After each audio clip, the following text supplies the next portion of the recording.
Monday Morning Marketing Podcast is brought to you by Esther of IPA Group, bringing premier online promotion to your business. And Melanie of Stomp Social Media Training, who empowers business owners to manage social media and marketing for themselves.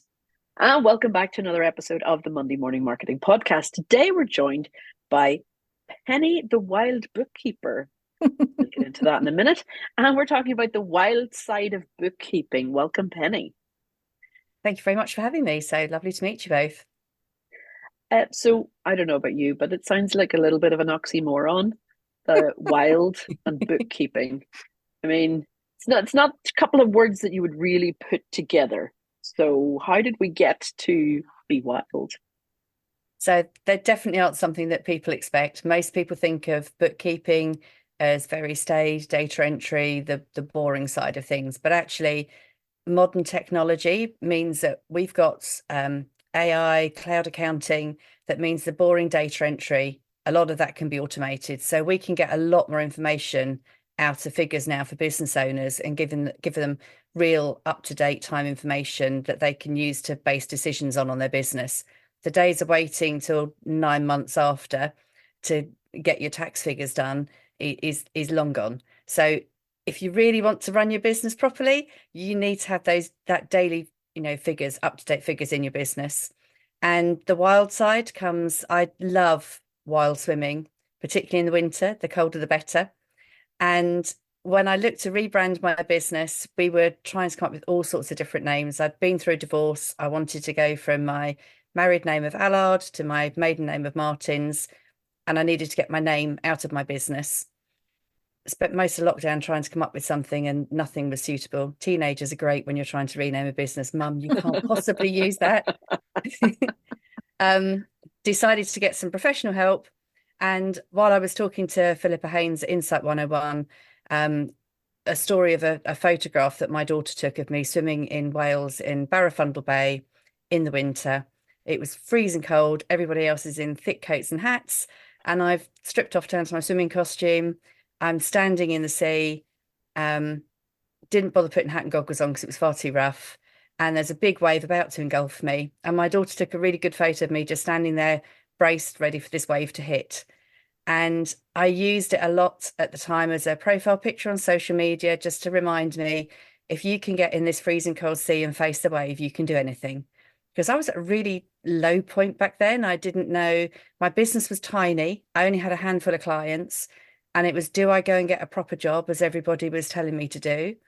Or can I grow my business? Is it possible to be a single mum, grow a business and earn enough money to pay a mortgage and support 3 children and myself and have a reasonable lifestyle? So I had choices. That's the question we ask ourselves daily. Yeah. Daily. I mean, Melanie and I are married and we still ask that question daily. What are we doing? Yeah, is it possible? So this photograph came up in the conversation I had with Philippa, and she said, right, that's it, I've got it. Because actually there is so much in business and facing challenges and the things we do in swimming that resonate. So I was facing a huge challenge about to be swamped by a wave. And the same happens in business as well. We're often faced by challenges and we have to work out how we're going to face those challenges and survive and come out the other side. And very often the answer is that you have to know your numbers.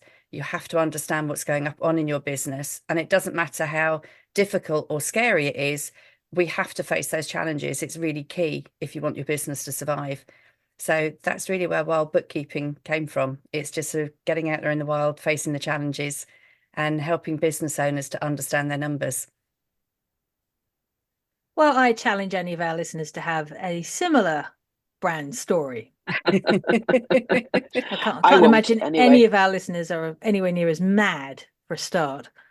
So, yeah, most people know you're the mad one that does all the videos in the sea. So just really quickly, what is the difference between bookkeeping and accounting? That's a really good question and one that gets asked a lot. I actually started off training to be an accountant. I did my ACCA exams, so certified accountant, and I had almost finished the exams when I had my children. But I trained in industry, and doing that after the children didn't really work. It involved long hours, particularly at month end, commuting into London. And I decided that actually the part of business I really enjoyed was the day-to-day nitty-gritty, doing the accounts, being part of a business rather than working in audit or year end where you're taking somebody's accounts at the end of the year and just doing the tax computation. I wanted to be more involved in the business. I think possibly because my dad had a business, so that's where I started, was doing his books. So really a bookkeeper is looking at the nuts and bolts of the day-to-day transactions in the business, but there's more to it than data entry. If you look for a qualified bookkeeper, something that most people don't realize is that term accountant and bookkeeper isn't licensed or registered. Anybody can call themselves an accountant and anybody can call themselves a bookkeeper. I had no idea. Yeah. So when you're choosing, I'm scared. Yeah, I've seen some really scary accounts from people that come to me thinking they've been done by an accountant and they haven't, they have no qualifications at all. So it's really important when you're going to work with a professional to ask them what qualifications they have and which professional body they're supervised by. So I'm supervised by the Institute of Certified Bookkeepers, hence I'm a bookkeeper, but I'm actually level 4 qualified. And with level 4 with ICB, you can complete year-end accounts, corporation tax returns, self-assessment tax returns. There are additional qualifications to cover all of those modules. So in effect, there isn't really anything that I can't do as a bookkeeper that somebody else who is an accountant is able to do, apart from audit. The difference is accountants tend to look at the year end and the bigger picture. And for some of our larger clients, they will have both us as a bookkeeper and an accountant. So the accountant will look at the bigger picture, the strategy, the tax situation, whereas bookkeeping is more looking at the day-to-day transactions, the integral running of the business. That said, I've actually got a chartered tax advisor who works within my practice, or she's working towards a chartered tax advisor exam, she's ATT. But Esther, so we are able to offer that tax provision to our clients as well as an additional add-on. So bookkeeping so really is the day-to-day. Everything in-house.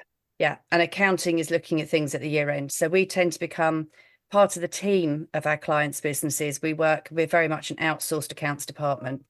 So if you've got a business and you're not big enough to be able to afford your own accounts department, then what you want is a bookkeeper, because they'll work with you day to day and provide you that service. Whereas your accountant is somebody you just go to at the end of the year to have your final accounts done and your tax return done. Yeah.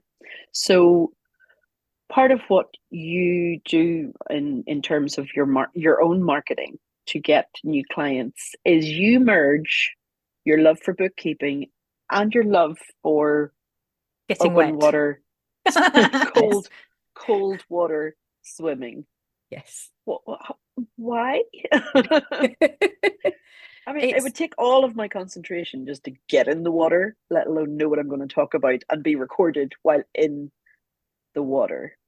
That is the challenge. And when I first started doing it, it took numerous takes to get it right. I bet. And obviously when you're in freezing cold water, you don't want to be you need to get it. Teeth are chattering. Need to get it done. So I started open water swimming in 2012. So I've been doing it a long time before I rebranded the business, which is why Wild was such a good brand for me, because it's very authentically me. It's what I do. I love it because it then meant I could talk about my passion for cold water swimming at the same time as my business. Whereas before I thought I need to keep who I am separate from my business, because what has swimming got to do with bookkeeping? Nothing really. Yeah. But having that brand story meant I could bring my swimming into my brand, which actually brings myself in. And so I can be far more authentically me, which I think is really important when you're doing your marketing. And yeah, because we do tend to keep things separate. Yeah. So it means people can get to know me better. I'd already been doing the swimming for ages, which is where the brand came from. And the day that we launched Wild Bookkeeping was the 1st of October. And that happens to be the day that dogs are allowed back on the beach here in Southend. So they're banned during the summer. So I'd watched something on Facebook or somewhere, and it said, you need to be doing videos if you want to promote your business. Video is really important. So I went down to the beach. I thought, here we go. I've got a new business. I need to launch it. I need to be brave. I need to do video. So I just spoke into my phone and just said, hey, 1st of October, really important day. it's the launch of Wild Bookkeeping, and Archie, my dog, can come to the beach. So I can now combine my dog walk and my swimming. I stuck it out on Instagram as a reel, and it did really, really well. And then my teenagers brought me down to earth and said, Mum, it's just because you've never posted a reel before. Don't get excited. It's just the first one. The algorithm's trying to tempt you to do more, which was true. But people that did see it, I got really positive feedback and comments. And someone said, you ought to do a weekly bookkeeping tips from the beach. So I thought that's a good idea. So I started off without really thinking how I was going to come up with sufficient bookkeeping tips to do it every week for a year. But I found that actually my clients often would ask questions during the week. And I think, well, surely you know that. But actually they don't, because they're not bookkeepers. They haven't studied and qualified and done the exams. So that really became the basis for what I would put out each week. So things that have gone wrong, problems that clients were having, questions that they had asked me. And I found that this library of videos I've put together is actually brilliant, because I can email those out to clients that ask questions in the future.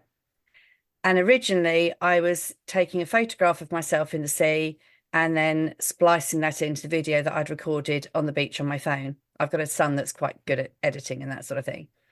And then my waterproof camera broke, and I thought, you know what, let's just take this up a notch. So I invested in a GoPro so that I could video myself in the water, and had a go. It's a bit of it. Well, my son tells me it's a nightmare when it's really rough and windy, because it takes him a lot longer to edit the audio. But sure, everybody loves it, because there's something about watching me about to be drowned by a wave that seems to keep people's attention.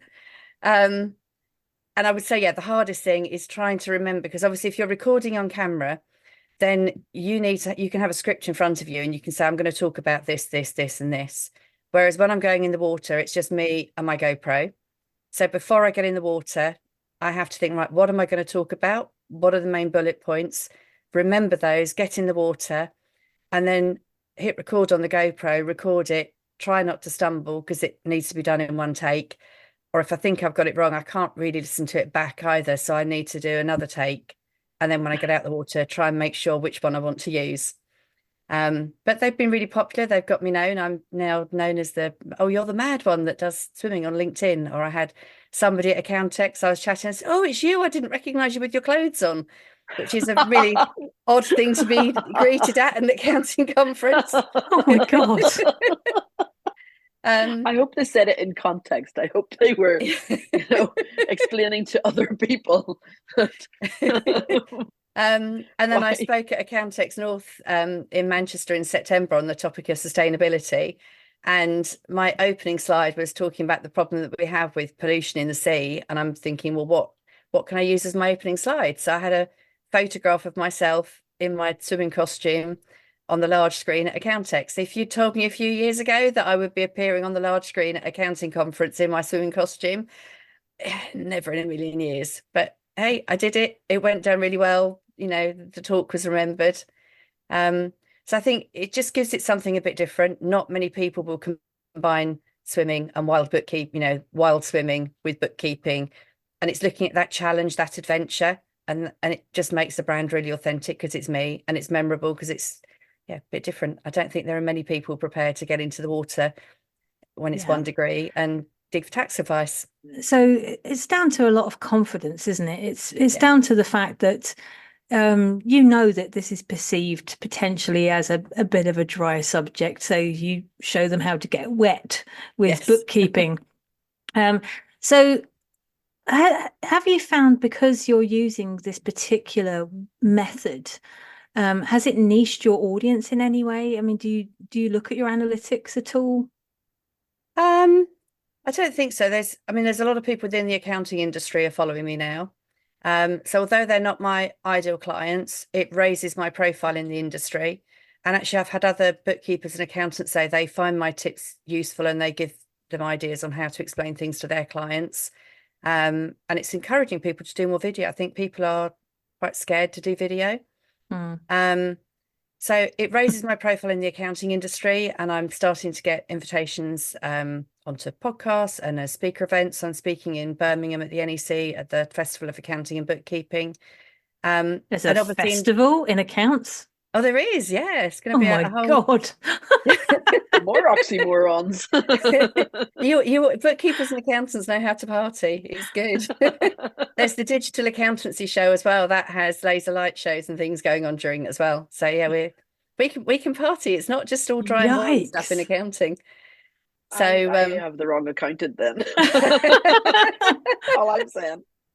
So it's helped raise my profile, which obviously is really good for my marketing in attracting clients. It gives you real credibility. I was at a networking event last night with non-accountants that I network with, and all of them were talking about the fact, you know, they know that I've won awards for my bookkeeping and my accounting for both social media and my practice. And so yeah, it adds credibility to you. And when I've had clients come along, very often they've come to me because they've seen my videos and they like the fact that I can make accounting easily accessible to them. They can understand the concepts I'm talking to them.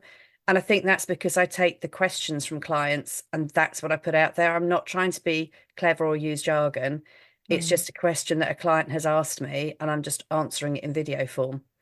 And can I ask, you're obviously very good at creating all these videos, but how are you creating a sort of a sales or marketing funnel? Are you getting people through to an email list, or are you getting subscribers on your YouTube, or how is it converting for you? So, but that's something I need to work on, actually, if I'm honest. The email funnel and the YouTube. YouTube, initially I set up incorrectly. So my son has just taken everything down off of my old, I managed to have 3 different YouTube channels or 2 different YouTube channels. I don't know how I did it. So he's just taken all of that down, recatalogued everything into playlists, and that's just been uploaded. So there's a brand new YouTube channel, which has got a catalogue of about 80 videos on it, which are now all put into different playlists according to the topic and the business that they're aimed at. So if anybody would like to go and find Bookkeeping on YouTube and subscribe, that would be fantastic. There's loads of resources for a on there. Call to action, you superstar. On my website, I have the videos that are on my YouTube. They feed through to my website. So when people go to my website, and I get a lot of inquiries through my website, but when people go there, they're immediately taken and they can see those YouTube videos on there.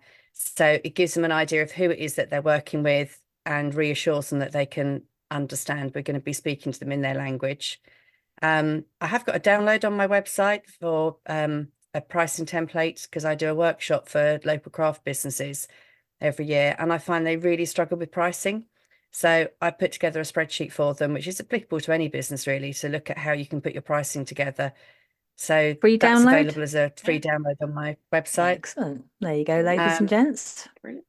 But I find a lot of business comes through LinkedIn. So I'm gaining traction on LinkedIn. I've got a lot of followers on LinkedIn. So I think a lot of business owners are on LinkedIn.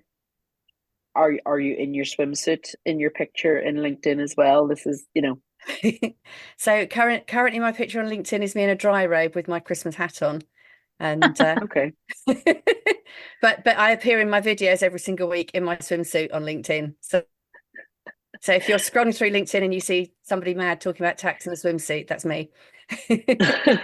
Because like normally LinkedIn people say, oh, you have to be your most professional. You have to be, you know, almost become someone else.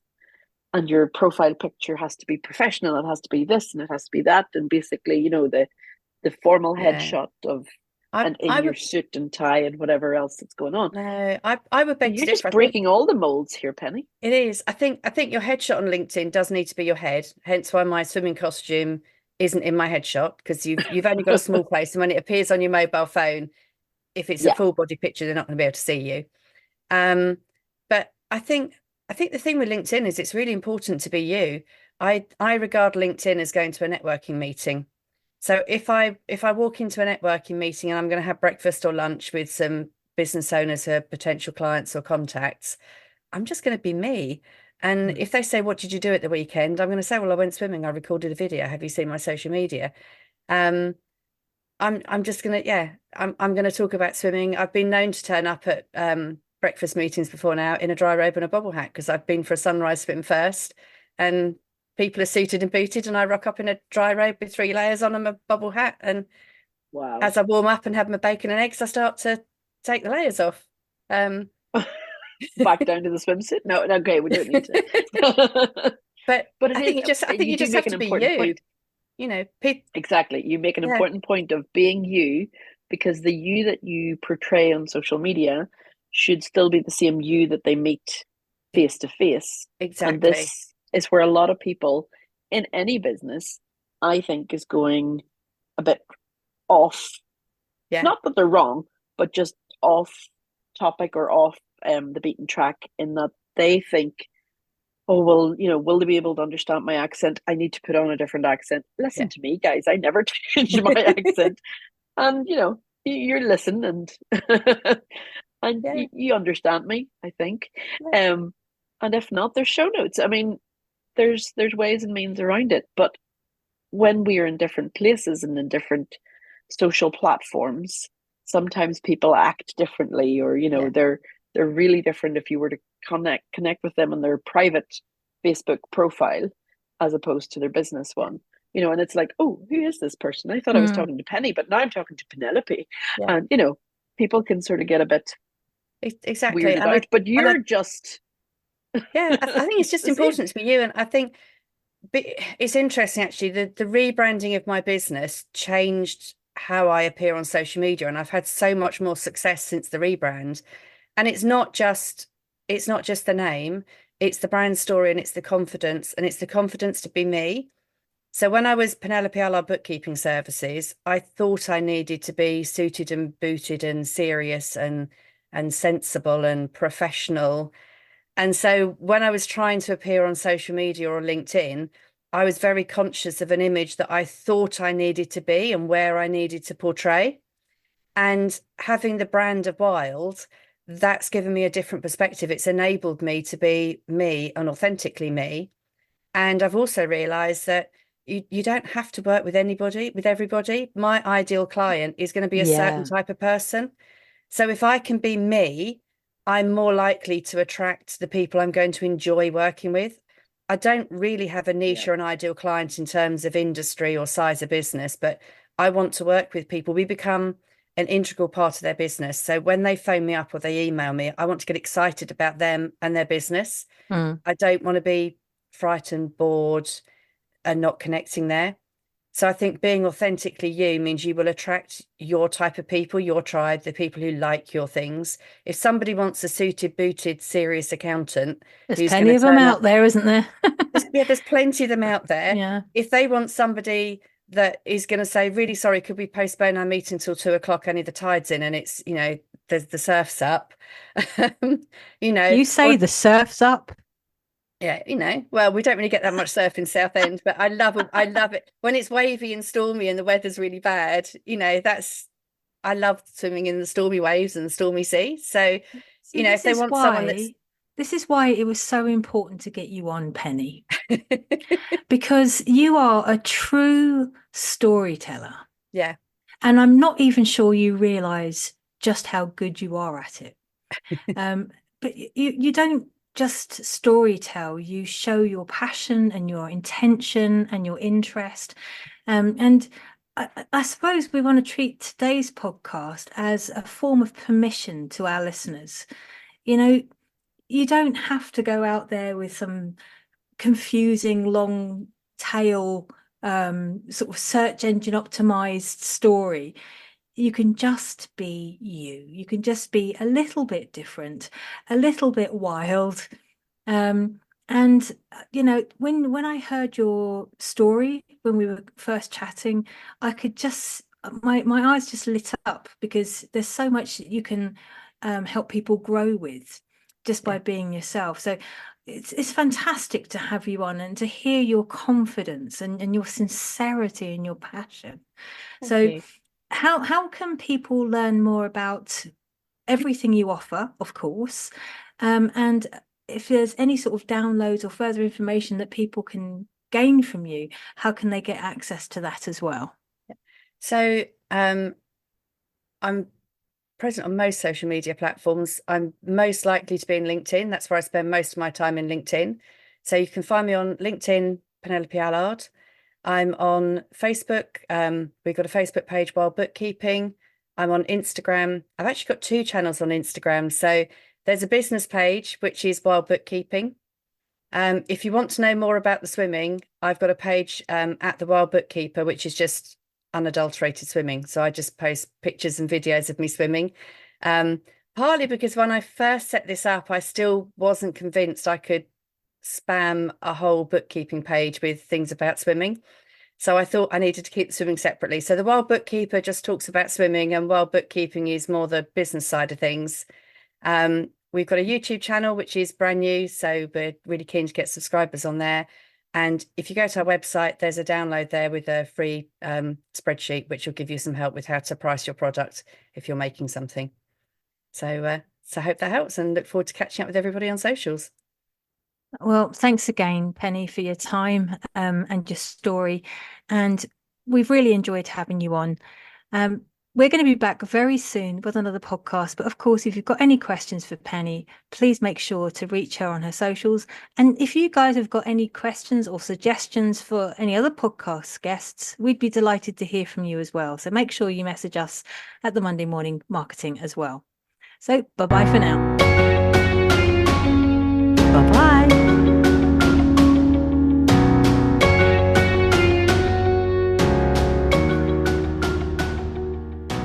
Who'd have thought tax and waves would have a marriage made in heaven? Tumultuous. Tumultuous. Oh, God, were you working on that? No, that just came to me. There are some brain cells working on a Monday morning. Yeah, finally.